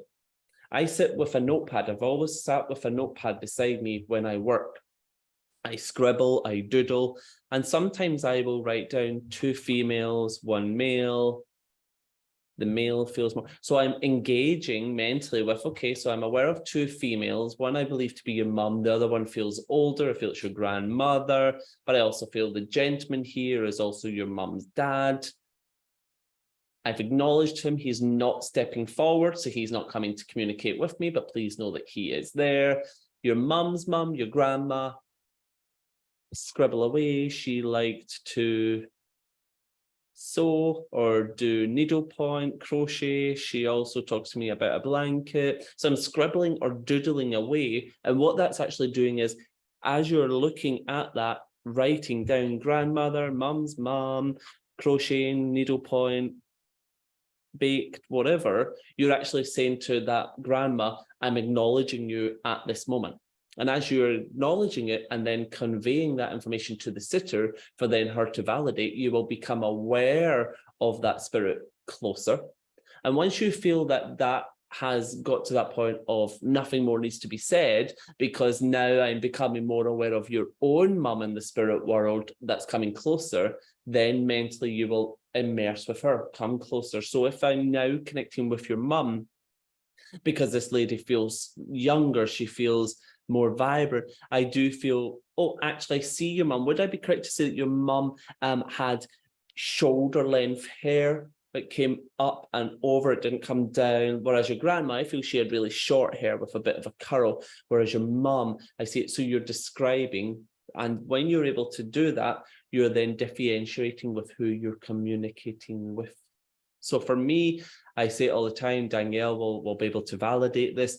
Sometimes mediums need a distraction so that they're not thinking too much about communicating. And that's why I use a notepad. Distracts me to get to that place of merging with the spirit so that then naturally I'm conveying with the spirit, and eventually I don't need the notepad. But the notepad will be good for you to sit and write down what you're first experiencing if you have multiple spirits, and then feel, as a medium, feel who feels like the relevant spirit, who feels like that main communicator, who does that love draw to, how close do they feel? Okay, so that's just another little technique that I use to help you along the way with that. I love working with multiple communicators in a private reading.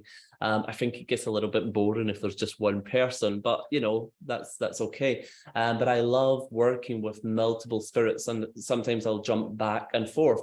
Oh, now your grandmother's came back in and she's telling me that she came for your mum because you prayed to your grandmother that she would come. So she's giving you that validation that she came. Grandma must have loved singing, because when I'm talking to your mum, I'm aware that she's singing on the side, like she sings away, like almost like hymnals or something. So you're, in a sense, giving a little bit of everything. Again, turning it into just having a conversation rather than under pressure of evidence, fact, evidence, fact, all that boring stuff. Because that evidentially will unfold itself. Yes, she did love singing. She always sang hymnals. In her kitchen, she had the record player always on the Sunday while she was preparing the Sunday dinner for the family. That's evidence in itself, but it's also a memory. It's practical. So that's how I deal with multiple spirit communicators. But don't beat yourself up. Even if they are merging ever so gently, if you're not able to differentiate them, say to your client, you know what, they're very strong together. I'll just keep giving you the communication and you place it where you see fit to as well. Is perfectly fine to do. Yeah. Another question that came up was, how do I protect myself whilst doing readings? For me, very simply, I don't need to be protected of anything. I'm working with light and I'm working with love. So that's all I will be receiving whilst I'm doing private readings. I get to that place because in that moment, I open my heart and I set my intention. And my intention was always for the highest of good for the client that is coming. But not just for the client, but also for the spirit communicator as well. So for me, and all the years I have done this, I have not once came across a negative spirit entity or being, whatever Hollywood calls them. I stay in the place of love, and I'm dealing with people's loved ones that are desperate to communicate with them as the client is to their loved one. So work with the heart and stay positive in that. When I finish my work as a medium, whether it's private readings or a demonstration or whatever, I always go for food. I always get hungry. Sometimes I will go a walk out in nature just to allow myself to come back down to Dominic and be human. So I'll do human experiences. I won't just finish and then go to sleep, you know, because it takes me quite a long time. Either my assistant Kimberly will be chatting and annoying me as we are coming back in the car, or my partner and manager Mark will be talking and annoying me. So that's human. But I've never really had to do any fancy ritual because again, I'm a boring medium. I keep it simple, I'm afraid. And it's because I'm working with love. But one thing I do have on my side is my own father. My father passed away when I was 14, and I use him as my guide. You know, Dad, I'm coming here today. I'm going to do the best I can for these two beautiful ladies coming for readings today. Help me be the best I can. Help their loved ones come close to me, and just make sure I'm fine. Plain and simple, my dad's never let me down in physical life. He's never going to let me down in the spiritual side of life either. So if you want to call him my guide, call him my guide. I call him my father. So he looks after me from spirit as well. So kind of simple, isn't it, Danielle? Do you do anything that you want to address? I feel you're similar to me, to be honest. Yeah, and you touched on this yesterday too, but one thing I got in the habit of doing for the past few years is, you know, as I was trying to venture out of like requiring validation from my sitter to make me feel good about what I did in the session, I just learned to lean back and catch my breath and ask Spirit, how did I do? Is there anything that I need to work on and check in with them and get the validation from them?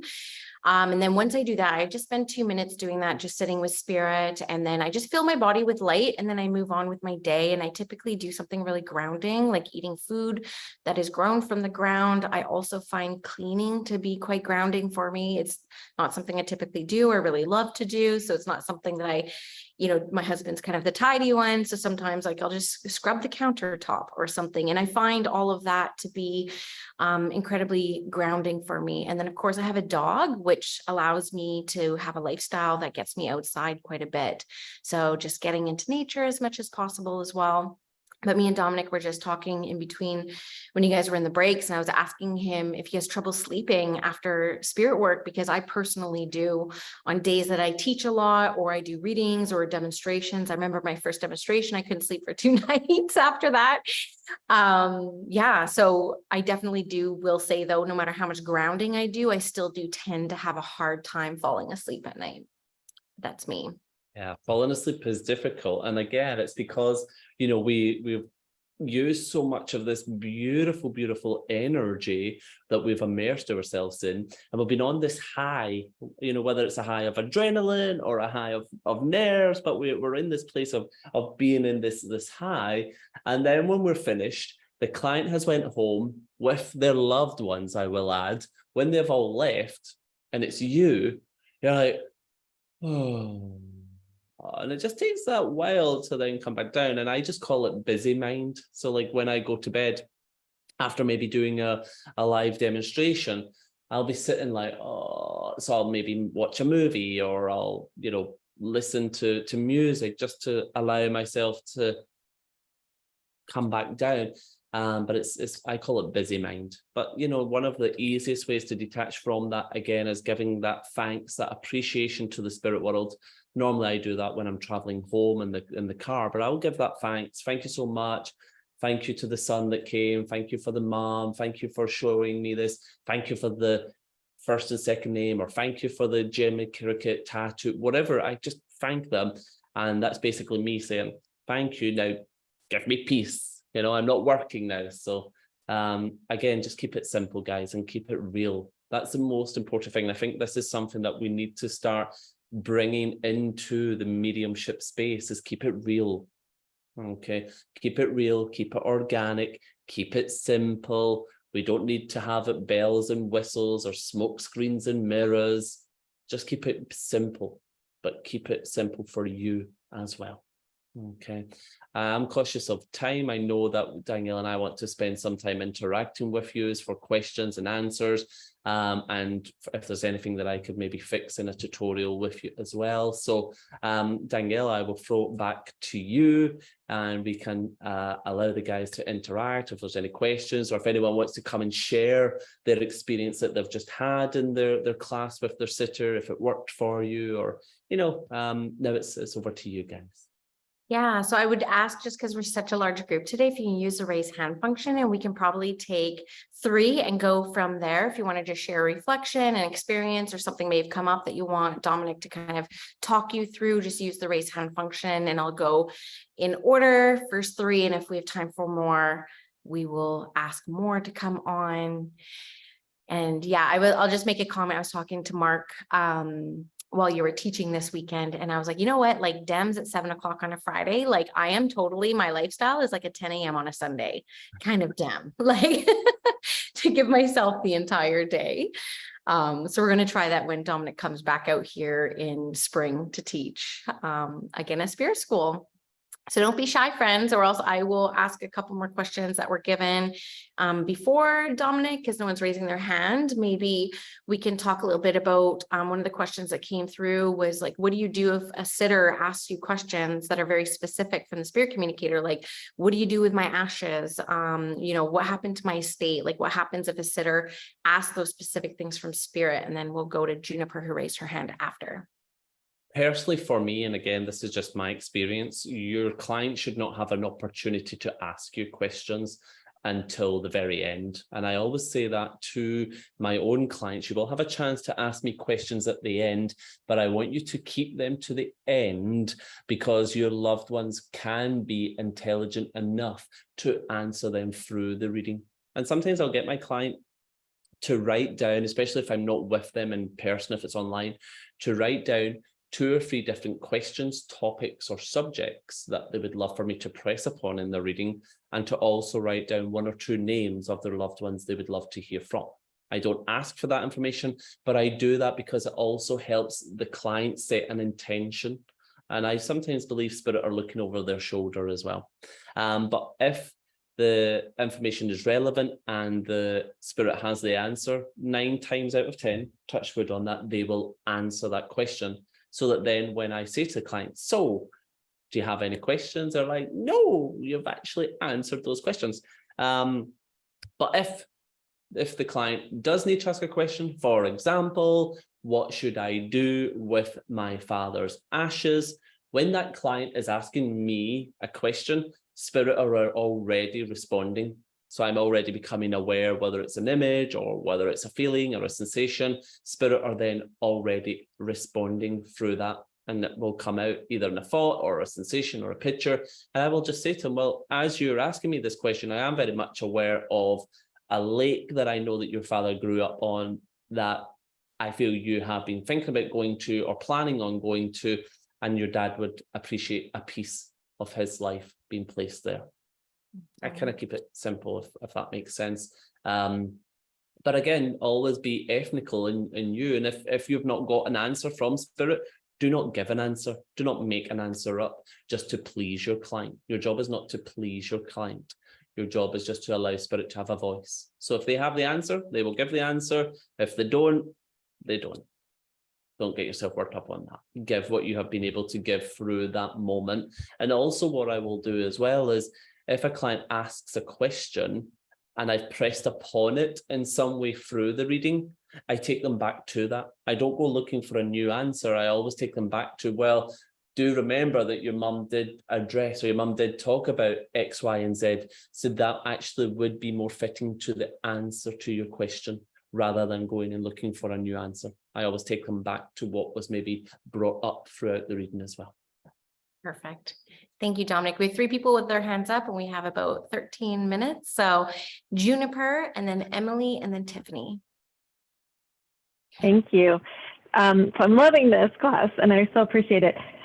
My question for you is, if I've brought through people before that may be of older generations that the person I'm sitting for doesn't recognize, and there's probably no chance that they would be able to. So does that come up for you often? And if so, how do you handle that? For do you me, proceed or what? Yeah, well, for me, again, as I always say, who comes to a medium? 9 times out of 10, the people who seek a medium are people who are desperate in grief, who are looking to hear from that one person. So if I've got people from different generations that personally I don't feel a true emotional connection with, I know they're not my communicators. I will address and say, I'm aware of A, B, C, and D. And if the client says, I don't know them, I didn't have any experience with them, or I'm unsure, I will say, that's okay. Just remember I was aware of them, and just remember that piece of information, but let's move forward. You see, so I wouldn't dwell on a whole reading if the client has already established, didn't know them or don't know anything about them. That's okay. But if If so, you would know this story or you would have heard of this. Validate it and then move forward. Don't spend time trying to get more and more and more and more and more evidence if the client's already kind of says to you, I don't know anything about them. So cut yourself a piece of slack and say, that's okay. And at that moment, when you address it for then the client to validate it for you, then it should change. And that's your opportunity as a medium to say, that's okay, thank you for coming, but who else is there? Who else? Who is here to communicate with Juniper? Please come closer. And that's where your awareness will change again for another spirit to step forward. Thank you so much. You're so welcome. I wish you all the best in your journey. Amazing. And we did have Emily with her hand up, but it went down. Emily, can you confirm that you don't need to ask anything anymore? Maybe I've already answered it. Good. And I just want to confirm that just in case, so I don't make someone feel unseen here in a moment. All good. She's all good. Okay, Tiffany, good to see your face because we emailed, but it's good to see your face, Tiffany. Welcome. Okay, there, I'm unmuted. Hey, Tiffany. Yeah, thank you, Danielle and Dominic. I'm so excited to be here. I think maybe slightly my questions have been answered, but I'm a theta healing practitioner where I was able to really learn and tap into my mediumship, but it tends to go really rogue sometimes with clients. So where I want to be just straight mediumship, it starts blending the two, and then my confidence gets a little thrown off because I'm worried that I'm not going to give the client everything they need, but they seem to always be happy, if that makes sense. So it tends to be a blending where I'm getting information and sometimes I'm not even sure which spirit I'm talking to. Okay. And then so sometimes it is straight mediumship. in your sessions, can I just ask, are you advertising or selling the product as a mediumship reading, or are you selling it as a combined reading? So I absolutely sell it kind of as a menu of all separate options, because I also do Akashic Records and tarot, and I'm a Reiki master. Fabulous. So I do all this, but I do warn people. I just want to warn you that my sessions tend to go hybrid. I tell people and I say, are you okay with that? If mediumship comes in during Reiki or theta, most of the time they're okay with it. So I think my question is, do you have a magic answer for me to just make it mediumship? I really do. I really do. And this is from the heart. Yeah. What you are doing is you're allowing yourself to be free. And that's good to either do tarot or do Akashic, or if spirit come forward. So what you're actually attracting, sweetheart, is people who might not have an interest in a deceased person, but want to know about the cards or want to know about their Akashic records. And in that moment, you are gently, naturally becoming aware of some spirit, but it's not fully immersed mediumship. So if you're really trying to be more immersed with the spirit and maybe even look to practicing in this manner, only advertise mediumship as spirit communication. So making sure that the person who's booking the mediumship session and not the combined or the hybrid, you know that they're only coming to communicate with someone special. So then it allows you to be free in that moment. I do book it. I do have it listed just as mediumship, but when I get in there, spirit kind of goes rogue with me. I think that's my question of how, if there's a magic answer of how to make it not go rogue. There will not be a magic answer, but again, remember earlier I says to, I think it was Diane, about just staying with the spirit. So what I would say to you is, let's just say, for instance, we're in a one-to-one, I've came for spirit, build into that your 5 key pieces. Does this make sense? This would be your mom. Yes, it is. Fabulous. Take her close. Get yourself a distraction. Write things down. So it's her mom and she loved roses, and, you know, being active in it, so that you're not going elsewhere and looking for information. And when you just allow that freedom to come together and interact with the spirit, what else would you like to tell me? What memories do you have? Interact with spirit and let them take you by the hand. But riddle me this, is there really a problem with the Akashic records and your mediumship going hand in hand? I don't think so, but sometimes I think I'm worried about the client being upset that they don't. Absolutely. Only truly worry about the client if they only solely book mediumship. If they're coming with a hybrid or an open heart, just allow the spirit and the soul that you have and your client soul just to trust that what is needed in that experience will unfold. But Thank if a you. grieving I mother's do put just that coming disclaimer in my for email. spirit, Yeah. good. Yeah. Perfect. So Okay. there's no magic word, darling. Me, myself, Okay. I'm a psychic medium. So whether I'm reading the tarot cards or whether I'm reading them psychically or mediumistically, sometimes they will get a bit of both. One will maybe take over the other, or they'll go hand in hand, or it will be just pure spirit. So don't be scared to be a hybrid. Don't be scared to Okay. interpret. That's why I say I am a hybrid. Okay, Yeah. thank you so much. I You're appreciate so welcome. that. I Okay, wish you all the best, sweetie, and all the best of luck. thank you so much. You're I so welcome, appreciate it. Tiffany. Thank you. Yeah, and Tiffany, I like using the language of being multidisciplinary. So that's something you might want to consider too, but I love it. Thank you. Great answer. And we just have one final question, if that's okay with everyone. And this is from Ellie. Am I saying the name correct? Ellie? L. L. Ellie works too. I'll answer to both. Okay. Hey, sweetie. So I saw somebody ask this question earlier, and I have personal interest in the answer. So I'm going to re-ask the question.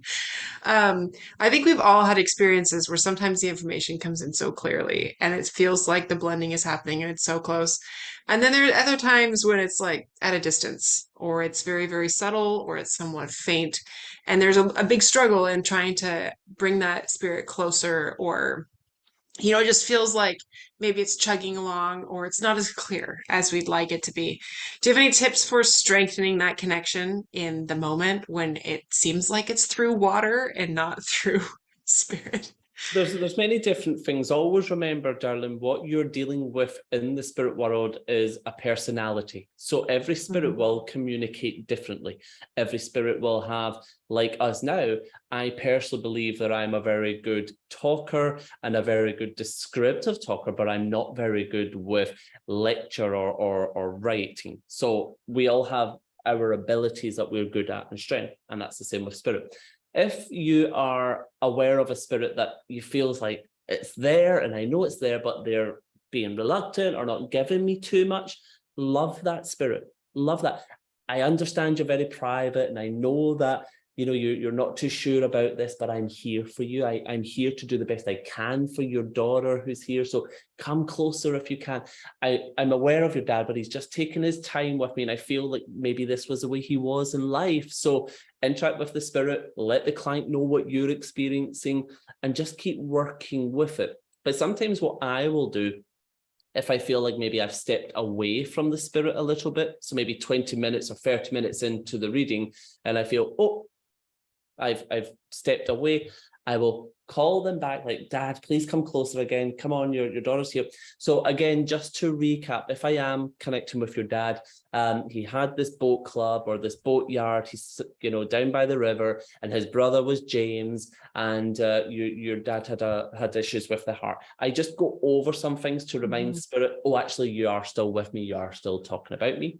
What I will say to you, darling, you cannot pull communication from spirit. They have to want to give you the communication. And thankfully, 9 times out of 10, you will have the spirit that is wanting to communicate. But also, feel free to say, I know your dad's here. I know that's who you want to communicate with. He's not giving me everything that I need at the moment, but I'm also aware of his mum, which would be your nan. So let me just work with her as well, and let's see if his nature towards me will also change. You may find that the nan will come and give you information about the dad, you see, and maybe eventually it will change. So don't overthink it, but there's a few little things that you can do just to, to keep the conversation going, but also make sure that you allow the client to speak as well, because remember, that allows that power to be built and allows that for the validation. Even if you feel there's nothing at first, have a conversation with your client. So have you ever been to Squamish before, or have you ever been to Canada before? It's beautiful. My first time here. Perfect. That's good. Now I feel spirit coming closer. So the voice is something that can really help as well, darling. Okay. I feel like I've tried a lot of those things, and I agree that they work most of the time. In the times when, I guess my following question to that is, do you ever feel like it is a personal problem that you're not doing something to connect well, and like you can troubleshoot what you're doing? Because I've definitely had spirits who are reticent spirits, or shy, or like distant, or not real chatty, and I've tried a couple of those things, but sometimes I wonder if it's me just doing Personally, something off that day personally, or something. no. I personally don't feel that, because all the spirit I've ever said to me is, Dominic, as long as you show up, we will do the rest. Okay. So again, and I feel that would be the same for you, Elle. If you show up, you have opened your heart, you've surrendered to spirit, then it's up to them. You see, so always remember as well, and this is something that we don't often think about, is maybe in that moment, it may be the spirit's first time communicating with the client as well. So if they came in and gave them 100% everything, they might not be able to fully take it all in. So sometimes in spirit's first communication, they will maybe come in with 70%. And then the next time that maybe the client goes to a medium, they'll be ready to then come with 90%. And it all comes down to the need of the sitter and what they're able to take on as well. And what I mean by that, sweetie, is if you have a son in the spirit world, the mum's sitting on the chair, and straight away for her first ever reading with a medium stuck in grief, I have your son here and I'm aware he shot himself and you found him, and I know that his birthday's coming up and his name is David, and he's with you because he knows that you sleep with his pillow, he knows that you still have all his deodorant and his aftershave. If you give them everything and she leaves knowing that her son is alive in the spirit world, she may just go home and want to be there with him as well. Mm-hmm. So sometimes we have to think of the bigger picture and what needs to be done with mediumship as well. That's a So don't really great overthink point. it. All I say to you is, do you show up for spirit to give them 100%? I feel your answer is going to be yes. Then that's all you can do in that moment, darling. That's an excellent point. Thank you. I appreciate that. Thank you. I wish you all the best. Go have fun with it and just show up. Really does come down to a lot of trust and faith in the spirit world, right? It truly does. And that's that's one of the keys, I guess, isn't it? Is this trust in self and also the trust in spirit. Yeah. Thank you, Danielle, Dom. thank you so much.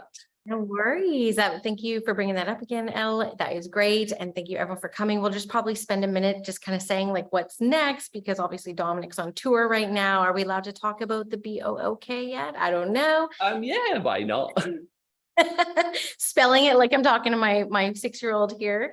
But hopefully you guys had a great time. If you want to drop an emotion in the chat, how you are feeling. I love it when people tap into their feelings. I think it helps light workers be in tune with their emotional intelligence in this work. So I always like to expand our language around emotions. If you want to drop in how you're feeling, that would be wonderful. So I'll just go first and I'll end it with you so that you can talk about where you're heading next, because you have some exciting things coming up. But for me, I just opened up Spirit School. So I'm doing things in person here now in Squamish. I'm doing Mediumship Foundations in August, and online I'm doing Mediumship Foundations in September. And what else am I doing? Oh yeah, and just the membership, my Spirit School Collective. If you love the practice experience, we do a couple practice circles a month and other opportunities to continue to develop either in mediumship or psychism and adjacent modalities. It's very community focused, and that is always going on.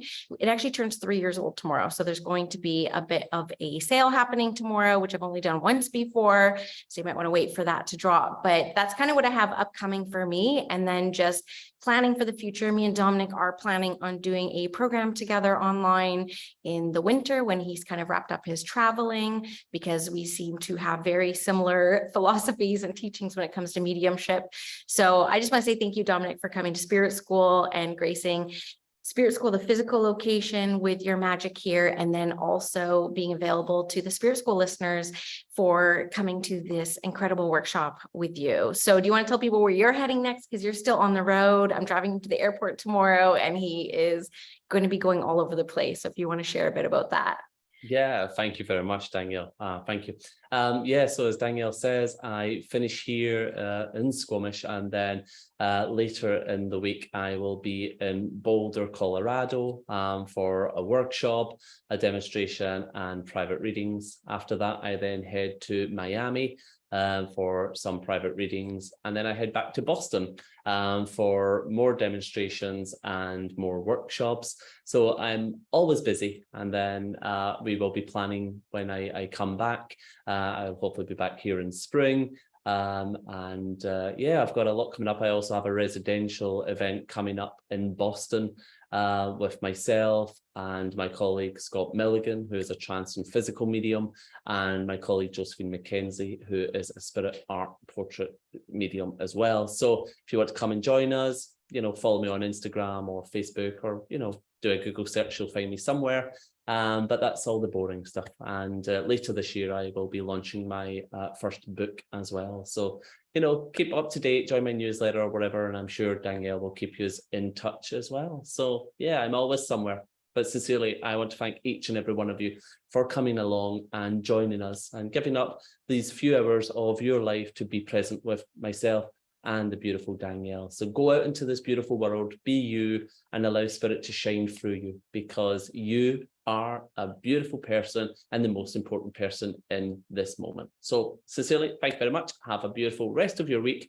And who knows, maybe our paths will cross either on a screen or maybe in person. But until then, take care. Bye-bye. Bye. Bye. Thank you. Bye. Thank you.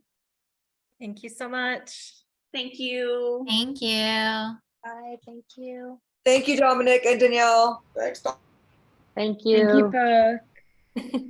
Thank you, guys. Thank you. Thank you.